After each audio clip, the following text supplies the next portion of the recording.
Dear students, আজকের ভিডিওতে আমি তোমাদেরকে পড়াবো পঞ্চম শ্রেণীর উইংস বই 16 পাতা থেকে 26 পাতা পর্যন্ত। তো দেখো, প্রথমেই রয়েছে অ্যাক্টিভিটি 3। অ্যাক্টিভিটি 3তে দেখো একটা ছক রয়েছে, বাম দিকে WH ওয়ার্ড বসাতে হবে হেল্প বক্স থেকে নিয়ে। আমি এটা করেছি। দেখো, হোয়ার ডু ইউ লিভ, তুমি কোথায় থাকো। হোয়ার মানে কোথায়। আমি যদি এই হোয়েন শব্দের অর্থ হচ্ছে কখন, ওই হোয়েনটা নিশ্চয়ই এখানে বসালে হবে না, তো সেই জন্য এখানে হোয়ার বসিয়েছি। এবার দেখো, when do you go to school, কখন তুমি স্কুলে যাও। হাউ ওল্ড আর ইউ, তোমার বয়স কত। Who is your class teacher, তোমার ক্লাস টিচার কে। এরপর নিচের দিকে দেখো বাক্যগুলো রয়েছে, বৃষ্টি teachers English, the question is difficult to answer. এই যে বাক্যগুলো রয়েছে পরপর, আর তার ভেতরে দেখো কালারে রয়েছে বৃষ্টি, the question, flowers, Tiyasa, the teachers, এগুলো হচ্ছে সাবজেক্ট। আর বাদ বাকি বাক্যের অংশ যেগুলো পড়ে রয়েছে এগুলো হচ্ছে প্রেডিকেট। বাক্যের দুটি অংশ, একটা হচ্ছে উদ্দেশ্য বা সাবজেক্ট, আর একটা হচ্ছে বিধেয় বা প্রেডিকেট। তাহলে প্রথমগুলো সব উদ্দেশ্য, আর পরে যেগুলো পড়ে রইলো সেগুলো সব বিধেয়। দেখো, এগুলো স্কাই কালারে সব উদ্দেশ্য বা সাবজেক্টগুলো দেওয়া রয়েছে। এখানে লেখাও রয়েছে, দেখো এইসব রঙিন শব্দগুলি হচ্ছে উদ্দেশ্য এবং বাক্যের বাকি অংশ হচ্ছে বিধেয় বা প্রেডিকেট। আচ্ছা, এরপর এখানে দেখো, এখানে ভাগ করে দিয়েছে, বৃষ্টি, the question, flowers, Tiyasa, the teachers, যথাক্রমে এগুলো সব লিখেছে। আর প্রেডিকেটগুলো দেখো এক সাইডে লিখেছে, উপরে হেডিং দেওয়া রয়েছে প্রেডিকেট। আর এখানে বলেছে যে বাক্যের দুটো অংশ সাবজেক্ট অ্যান্ড প্রেডিকেট। দেখো এখানে লেখা রয়েছে, সুতরাং প্রত্যেক বাক্যের দুটি অংশ থাকে, উদ্দেশ্য ও বিধেয়, যেটাকে উপরে লেখা আছে দেখো মোটা করে লেখা রয়েছে সাবজেক্ট অ্যান্ড প্রেডিকেট। তো তাহলে আমরা জানলাম যে বাক্যের দুটি অংশ, একটা হচ্ছে সাবজেক্ট, একটা প্রেডিকেট। এবারে অ্যাক্টিভিটি 4 দেখো, এখানে বাক্যগুলো দিয়েছে 1 2 3 4 5 করে। এখানে সাবজেক্ট আর প্রেডিকেট আলাদা করতে বলেছে। তো আমি দেখো এখানে হাইলাইট করে রেখেছি, যথাক্রমে রেহানা, লতিকা, আজিজুল, সুশান্ত, কালিম্পং, এগুলো সব সাবজেক্ট, আর বাদ বাকিগুলো তো প্রেডিকেট, বুঝতেই পারছো। এরপর আমি 18 পাতায় আসছি। দেখো এখানে লিখতে হবে, তাহলে এই সাবজেক্টের ঘরে তোমরা এই সাবজেক্টগুলো লিখবে। দেখো এখানে ইয়েলো কালার দিয়ে হাইলাইট করা আছে। আর প্রেডিকেটের ঘরে তাহলে তোমরা এইগুলো লিখবে, is playing in the field, ঠিক আছে, নোস ফ্রেঞ্চ, এগুলো সব প্রেডিকেটের ঘরে লিখবে। এরপর আমরা চলে আসছি, দেখো এই 18 পাতায় এখানে কোথায় কি ছেদ, জ্যোতি চিহ্ন বা পাঞ্চুয়েশন মার্ক বসাতে হবে সেইটা নিয়ে এখানে আলোচনা করা হয়েছে। How many books do you have, তোমার কতগুলো বই রয়েছে। মাদার আস্ক, মা জিজ্ঞাসা করলো। এখানে একটা জিজ্ঞাসা চিহ্ন দিতে হবে। এই যে বলছে how many books do you have, এখানে একটা জিজ্ঞাসা চিহ্ন বসবে, কিন্তু এখানটাতে কোনো চিহ্ন নেই, পাঞ্চুয়েশন মার্ক নেই। তোমরা এইখান থেকে এখান পর্যন্ত একদমে বা এক লাইনে এক টানে বলতেও পারবে না, কারণ এখানে পাঞ্চুয়েশন মার্কস লাগবে। ট্রেন যেমন স্টেশনে থামে, সেরকম বাক্যেরও স্টেশন আছে, সেই সব জায়গাগুলোতে নির্দিষ্ট চিহ্ন বসাতে হয়, তোমরা জানো, দাঁড়ি কমা বসাতে হয়। এবং সেটা এখানে দেখো 2 নম্বরে দেখিয়ে দিয়েছে, how many books do you have, এখানে জিজ্ঞাসা চিহ্ন রয়েছে। মাদার আস্ক, মা জিজ্ঞাসা করলো। I thought for a moment, আমি কিছুক্ষণের জন্য ভাবলাম। এখানে দেখো এখানে ফুল স্টপ, তারপর হচ্ছে দেন আই সেড, তারপর আমি বললাম বলে একটা কমা দিয়েছে দেখো। তারপর হচ্ছে কি বললো সেইটা আবার একটা ইনভার্টেড কমার মধ্যে ভরা রয়েছে, আই হ্যাভ 5 বুকস, আমার 5টা বই রয়েছে, ঠিক আছে। দেখো ইনভার্টেড কমা ওপর দিকে দেওয়া রয়েছে, এই দেখো এইদিকে দুটো, আবার এই শেষে আবার দেখো দুটো রয়েছে, তো এইগুলোকে বলে ইনভার্টেড কমা। আচ্ছা, এই ইনভার্টেড কমা, দাঁড়ি কমা, ফুল স্টপ, মানে দাঁড়ি যেটাকে বাংলায় বলা হয় সেটাকে কি বলা হয়, ফুল স্টপ, ঠিক আছে। আবার জিজ্ঞাসা চিহ্ন বা কোয়েশ্চেন মার্ক, এগুলোকে বলা হয় পাঞ্চুয়েশন মার্ক বা জ্যোতি চিহ্ন। দেখো এখানে বাংলায় লেখা আছে পাঞ্চুয়েশন মার্ক বা জ্যোতি চিহ্ন বলে। এরপর এখানে পাঞ্চুয়েশন মার্কগুলো দিয়ে রেখেছে, question mark, inverted comma, full stop, এখানে দেখো দিয়েছে। এরপরে অ্যাক্টিভিটি 5-এ এখানে দেখো দুটো রয়েছে, ইট ওয়াজ এ রেনি ডে, আর 2 নম্বরে দেখো লেখা রয়েছে our headmaster teachers us English. এগুলো যে রয়েছে, এগুলো কোথায় কি দাঁড়ি কমা জিজ্ঞাসা চিহ্ন বসবে সেই মোতাবেক তোমরা খাতায় এগুলো এখানে আমার কিচ্ছু কাজ নেই, তোমরা করে নেবে এটা। এরপর আমি চলে আসছি 20 পাতা। 20 পাতায় এখানে কি দেখো, ভালো করে দেখো, এখানে আর্টিকেলের ব্যবহার দেখিয়েছে। আমরা তো জানি যে আর্টিকেল মানে হচ্ছে এ, এন আর দি, কিন্তু আর্টিকেলের আবার দুটো ভাগ আছে, একটা হচ্ছে ডেফিনাইট আর্টিকেল আর একটা হচ্ছে ইনডেফিনাইট আর্টিকেল।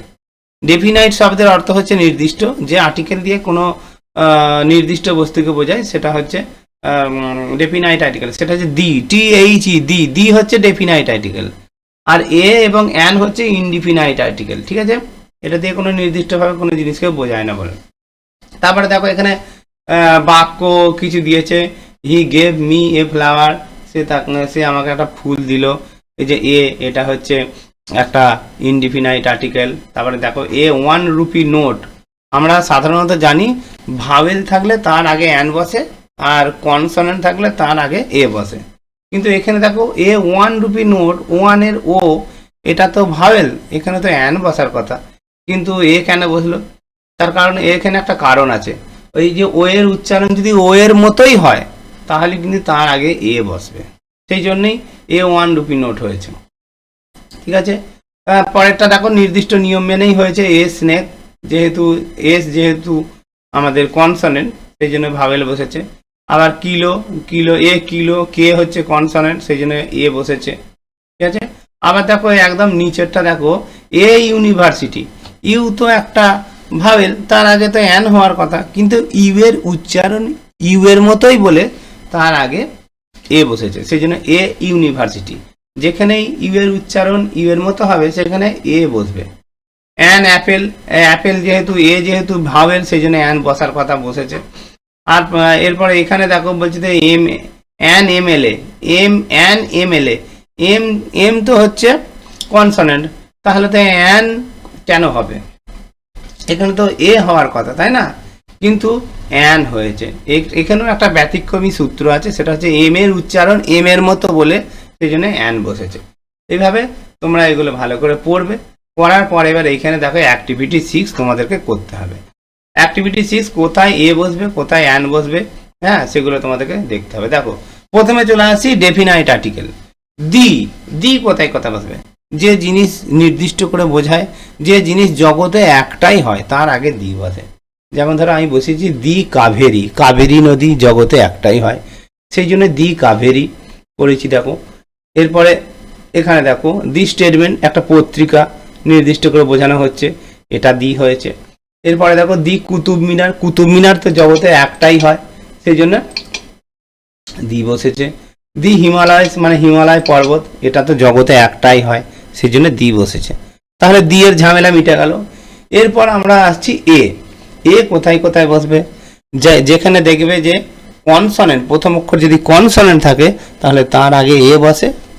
আর একটা ব্যতিক্রমী আছে, সেই ব্যতিক্রমীটা তো আগেই বলেছি, ও এর উচ্চারণ যদি ও এর মতন হয় তাহলে তার আগে অ্যান বসবে না, এ বসবে। ইউ এর উচ্চারণ যদি ইউ এর মতন হয় তাহলে তার আগে এ বসবে। দেখো এখানে করেছি এ ইউনিয়ন, ইউ এর উচ্চারণ ইউ এর মতো সেই জন্য এ ইউনিয়ন। এ ফ্লাওয়ার, এটা নিয়ম মেনেই হয়েছে। আচ্ছা এখানে দেখো এ লিভ, এল যেহেতু কনসোনেন্ট সেই জন্য এ বসেছে। এরপর এ ওম্যান, ওম্যান ডব্লিউ, এটা কনসোনেন্ট বলে এ বসেছে। এ ইউনিভার্সিটি, একটু আগেই যেটা বলছিলাম ইউ এর উচ্চারণ ইউ এর মতো বলে সেই জন্য এ ইউনিভার্সিটি। আর এ ব্যানানা। আর অ্যান গুলো দেখে নাও, অ্যান হচ্ছে অ্যান এম এর উচ্চারণ হচ্ছে এম এর মতো সেই জন্য অ্যান এম এ, নাহলে এ হওয়ার কথা ছিল, কিন্তু এখানে এম এর উচ্চারণ যেহেতু ভাওয়েলের মতো এম, এই যে আমরা বলছি এম, তাহলে এ যেহেতু ভাওয়েল বা স্বরবর্ণ তাই উচ্চারণটা তো ভাওয়েলের মতোই হচ্ছে সেই জন্য অ্যান বসেছে, ঠিক আছে? অ্যান এগ তো বোঝা খুবই সহজ, ই এগ, ই হচ্ছে ভাওয়েল সেই জন্য অ্যান বসেছে, কারণ ভাওয়েল থাকলে অ্যান বসে। অ্যান আওয়ার, এইচ এর উচ্চারণ, এইচ এর কোনো উচ্চারণ তোমরা এখানে কি পাচ্ছ না, সেই জন্য অ্যান আওয়ার হয়েছে, ঠিক আছে? আমরা কি অ্যান হাওয়ার বলি না, আমরা বলছি অ্যান আওয়ার, মানে আওয়ার অর্থাৎ আ তো স্বরবর্ণ, বা অর্থাৎ স্বরবর্ণ মানে ভাওয়েল, তাহলে স্বরবর্ণ এইচ এর উচ্চারণ স্বরবর্ণের মতো হচ্ছে বলে সেই জন্য অ্যান বসেছে, নিশ্চয়ই বুঝতে পারছো। অ্যান অস্টিচ, এটা নিয়ম মেনে হয়েছে। এরপরে এইটা তো হলো, নিচে দেখো এ অ্যান এবং দি এর ঘর রয়েছে, কোন ঘরে কোনগুলো বসবে সেটা তোমরা বসিয়ে দেবে, আমি তো এখানে চিহ্নিত করেই দিয়েছি। দেখো এরপর এখানে অ্যাক্টিভিটি 7 কি বলছে, এ অ্যান দি কোথায় বসবে এখানে বসাতে হবে বলছে। অ্যান এগ ই যেহেতু ভাবেল সেই জন্য অ্যান বসেছে, ব্যানানার বি যেহেতু কনসোনেন্ট সেই জন্য এ বসেছে। এমপি অ্যান এমপি করেছি আমি এখানে, এমপি এম তো হচ্ছে কনসোনেন্ট, তাহলে কেন এখানে এ হলো না? কারণ হচ্ছে এম যখন আমরা মুখে বলি তখন আমরা কি বলি, এম এম ও এম, এ তো হচ্ছে স্বরবর্ণ বা ভাওয়েল, বাংলায় আমরা পড়েছি, তো স্বরবর্ণের মতো উচ্চারণ হচ্ছে বলে সেই জন্য অ্যান বসেছে। এরপর দেখো এ ইউনিভার্সিটি, ইউ এর উচ্চারণ যদি ইউ এর মতন হয় সেই জন্য তার আগে এ বসবে, আমি আগেই বলেছি, তাই এ ইউনিভার্সিটি। এ কাউ, আচ্ছা এ ইউজফুল অ্যানিম্যাল, এখানেও দেখো ঠিক এ ইউনিভার্সিটি যে কারণে লেখা হয়েছে ঠিক সেম কারণের জন্য এ ইউজফুল করা হয়েছে, দেখো এখানেও কিন্তু ইউ এর উচ্চারণ ইউ এর মতোই হচ্ছে। পরেরটা দেখো Barnali is the best girl in our class, she is an old lady, ঠিক আছে, যেহেতু এখানে ভাওয়েল রয়েছে। এ কিলো আমরা এখানে দেখেছি এ কিলো করা আছে, তোমরা দেখবে, দেখো এখানে দেখাচ্ছি এ কিলো একটা বাক্য রয়েছে, দেখো এখানে লেখা রয়েছে, হ্যাঁ এই যে এ কিলো, এই জন্য এখানে এ কিলো আমরা করে দেব, তো আমরা করেইছি a kilo. This is a one act play, ও এর উচ্চারণ ও এর মতন বলে সেই জন্য এর আগে এ বসেছে, ঠিক আছে, একটা 1 টাকার নোট, এ 1 রুপি নোট। আচ্ছা an honest man, he is an honest man, এখানে এ অনেস্ট ম্যান কেন হলো না? তার কারণ হচ্ছে অনেস্ট HONEST হোনেস্ট হওয়ার কথা ছিল, কিন্তু এইচ এর কোনো উচ্চারণ না থাকার জন্যে, অর্থাৎ এইচ এর উচ্চারণ কার মতন হচ্ছে, ভাওয়েলের মতো হচ্ছে। অনেস্ট আমরা যখন মুখে বলছি অনেস্ট, ও বলছি, ও তো স্বরবর্ণ, তাই স্বরবর্ণের মতো উচ্চারণ হচ্ছে বলে সেই জন্য অ্যান অনেস্ট। আচ্ছা আর এটাও আমি বলেছি যে যে জিনিস জগতে একটাই হয় তার আগে দি বসে, ঠিক একই নিয়ম মেনে দেখো the Pacific is the deepest Ocean, মানে প্রশান্ত মহাসাগর হচ্ছে সব থেকে গভীরতম মহাসাগর। অ্যাক্টিভিটি 8-এ এখানে কিছু ভুল রয়েছে, ভুলগুলোকে সার্কেল করতে বলছে এবং বাক্যগুলোকে ঠিক করে লিখতে বলছে। এখানে দেখো বলছে অ্যান কান্ট্রি হবে না, দি কান্ট্রি হবে, ঠিক আছে। অনামিকা মেট অ্যান ওল্ড ম্যান, ঠিক আছে, অ্যান ওল্ড ম্যান, ও যেহেতু ভাবেল সেই জন্য অ্যান হয়েছে। আচ্ছা my mother is reading an book, reading a book হবে, he is a honourable man, আমি বলেছি যে এইচ এর কোনো উচ্চারণ না থাকলে, এইচ এর উচ্চারণ যদি ভাওয়েলের মতো হয় তাহলে তার আগে অ্যান বসে, তাহলে অনারেবল তো হনারেবল তো আমরা বলছি না, আমরা কি বলছি অনারেবল, তাহলে অনারেবল অ এর মতন বলছি, স্বরবর্ণ আমরা জানি, স্বরবর্ণের মতো উচ্চারণ হওয়ার জন্য অ্যান অনারেবল অ্যান বসেছে, ঠিক আছে। এবার চলে আসছি আমি 24 পাতায় এগুলো আমাদেরকে ভালো করে পড়তে বলছে, আমরা ভালো করে পড়ে নেব। 24 পাতা, 25 পাতা এবার এগুলো করতে হবে, করেছি দেখো। Activity 9, she opened the door gently, the history of mankind is a struggle for existence, মানে মানব জাতির ইতিহাস হচ্ছে অস্তিত্বের জন্য জীবন সংগ্রামের ইতিহাস।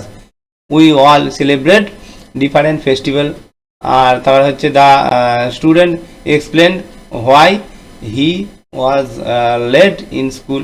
অ্যাক্টিভিটি 10 মানে বিপরীত শব্দগুলো লিখতে বলছে, জেন্টলি, রার্ডলি, সিমিলার, ডিসিমিলার, আর ইকুয়ালিটি, ইনইকুয়ালিটি, এগুলো সব কোথা থেকে লিখতে হবে না, নিচে যে দেখো এই যে হেল্প বক্স রয়েছে, হেল্প বক্স দেখে লিখতে হবে, আমি লিখেছি। অ্যাক্টিভিটি 11 বাক্য তৈরি করতে বলেছে। Sacrifice, Bhagat Singh sacrifice his life for our country, Bhagat Singh আমাদের দেশের জন্য জীবন বলিদান দিয়েছিলেন। Freedom, Binoy Badal Dinesh were great freedom fighters, মানে বিনয় বাদল দীনেশ ছিলেন মহান মুক্তিযোদ্ধা ছিলেন। আর রিফিউজ মানে প্রত্যাখ্যান করা, হি রিফিউজ মাই প্রপোজাল, সে আমার প্রস্তাব প্রত্যাখ্যান করেছিল। মোমেন্ট, দ্য ম্যান ডায়েড, লোকটি মারা যায়। Within a moment of the doctors arrival, মানে ডক্টর আসিবার মুহূর্তেই রোগীটি মারা যায়। তারপরে এবার দেখো এখানে তোমাদের অ্যাক্টিভিটি পরের দেখো 26 দেখো 26 পাতা। 26 পাতায় এটা আমি কিন্তু করিনি, তোমাদের জন্য আমি দিয়েছি, তোমাদেরকে বলে দিচ্ছি। দেখো এই যে রাইম মানে ছন্দ যেন মেলে, এই ছন্দগুলো মিলতে হবে, ঠিক আছে। এই যে ফিল্ড, এই যে এখানে রয়েছে ফিল্ড, এই ফিল্ডের সঙ্গে কোনটা মিল হচ্ছে দেখো, টিল্ড এটা মিল হচ্ছে, এটা লিখবে। সিল্ড এটা লিখবে, হলো। তাহলে এই দুটো ঘর হয়ে গেল। এবার দেখো ওয়ান্টেড, ওয়ান্টেডের সঙ্গে ছন্দ মিলবে কোনটা দেখো, ঠিক তারপরেই দেখো প্ল্যান্টেড, তারপরে হচ্ছে ডন্টেড, এগুলো ঠিক আছে। এই যে প্ল্যান্টেড ডন্টেড, ঠিক আছে। আচ্ছা অয়ার, অয়ার এই যে শব্দটা একই সুর হচ্ছে দেখো, এই যে অয়ার, এই যে অয়ার এখানে বসবে, অয়ার অয়ার একই রকম শুনতে। তারপরে এখানে দেখো ডার্টেড পার্টেড, এই যে স্টার্টেড এর নিচেই দুটো শব্দ বসে যাবে। এরপর দেখো পিস, পিস শব্দটা কার সঙ্গে মিলছে দেখো, PIECE পিস, FISH ফিস, এই দুটো ছন্দ মিলে যাচ্ছে, এই তলায় তলায় বসে যাবে, ঠিক আছে। এবার দেখো রিপ্লাই, রিপ্লাইয়ের সঙ্গে কি মিলবে, ইমপ্লাই, কমপ্লাই, দেখতে পাচ্ছ এই যে কমপ্লাই, তাহলে এই তলায় তলায় বসবে। থট এর সঙ্গে কোনগুলো মিলবে, ফট, বট, লট, হ্যাঁ এই তিনটে মিলবে। তো এখানে লিখবে ফট, এখানে লিখবে বট, আর এই তলায় লিখে দেবে লট, কারণ লটটাও কিন্তু ওর সঙ্গে ম্যাচিং হচ্ছে। BRG বার্জ, তাহলে এটা কার সঙ্গে মিলবে দেখো, BRG এই যে লার্জ লেখা রয়েছে দেখতে পাচ্ছ এখানে লার্জ, ঠিক আছে। URGE আর্জ, এগুলো পরপর তলায় লিখবে, এর সঙ্গে মিলছে, ঠিক আছে। KNEAD নিড, এই যে এর নিচে, এই যে নিডের নিচেই বসবে। SWD সিড, FWD ফিড, এগুলোও কিন্তু তলায় তলায় বসবে। তাহলে আজকে তোমাদের 26 পাতা পর্যন্ত তোমাদের করালাম। তোমরা অনেক অনেক ভালো থাকবে। ভিডিওটা এখানেই শেষ করছি।